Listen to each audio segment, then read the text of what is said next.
Hello cricketers, ఇవాళ మన MPL season 4 టోర్నమెంట్లో సెమీఫైనల్స్ జరగబోతున్నాయి. అవి మీకు హైలైట్స్లో చూపిస్తా రండి. ఇవాళ జరగబోయే first semifinal Vallabhaneni Venkatrao youth versus Thotadri gladiators. Thotadri gladiators toss గెలిచి బ్యాటింగ్ ఎంచుకున్నారు. 12 ఓవర్లకు 105 పరుగులు చేసి 8 వికెట్లు నష్టపోయారు. ఫస్ట్ ఇన్నింగ్స్ పూర్తయింది. 12 ఓవర్లకు 106 పరుగులు ఆపాలి. కానీ వల్లభనేని వెంకట్రావు యూత్ టీం నుంచి ఓపెనర్లు చాలా మంచి స్టార్ట్ ఇచ్చారు. పవర్ ప్లేలో 46 పరుగులు చేశారు. వాళ్ళు కొట్టే ప్రతి బౌండరీకి, ప్రతి సిక్సర్ కి ఎంకరేజ్మెంట్, సెలబ్రేషన్ మామూలుగా లేదు.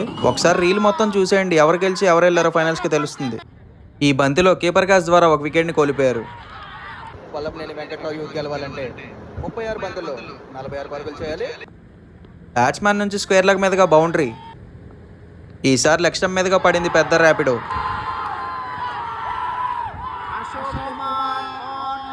అగైన్ మళ్ళీ 6 కొట్టాడు బ్యాట్స్మెన్.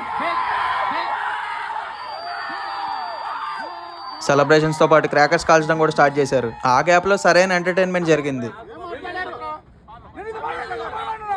బాంబుల గురించి జరిగిన గొడవ కొంతసేపు సెమీఫైనల్ ఆపింది. ఆ గ్యాప్ లో వికెట్ పడింది. కెప్టెన్ అమర్ కుమార్ వెళ్ళాడు. కెప్టెన్ ఇన్నింగ్స్ తో కుమ్మేస్తాడనుకుంటే ఫస్ట్ బాల్ క్లీన్ బౌల్డ్ అయి బయటకు వచ్చాడు.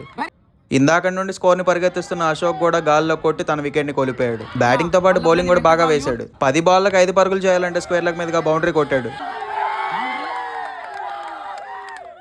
ఇంకా ఒకటి కొట్టాలంటే సింపుల్ గా సింగిల్ తీసి మ్యాచ్ ని గెలిచారు. ఎంపీఎల్ సీజన్ 4 టోర్నమెంట్ లో ఫస్ట్ ఫైనలిస్టులు వల్లభనేని వెంకట్రావు యూత్. మరి సెకండ్ ఎవరో సెకండ్ వీడియోలో చూపిస్తా, చూసేయండి. Do follow and subscribe county cricket.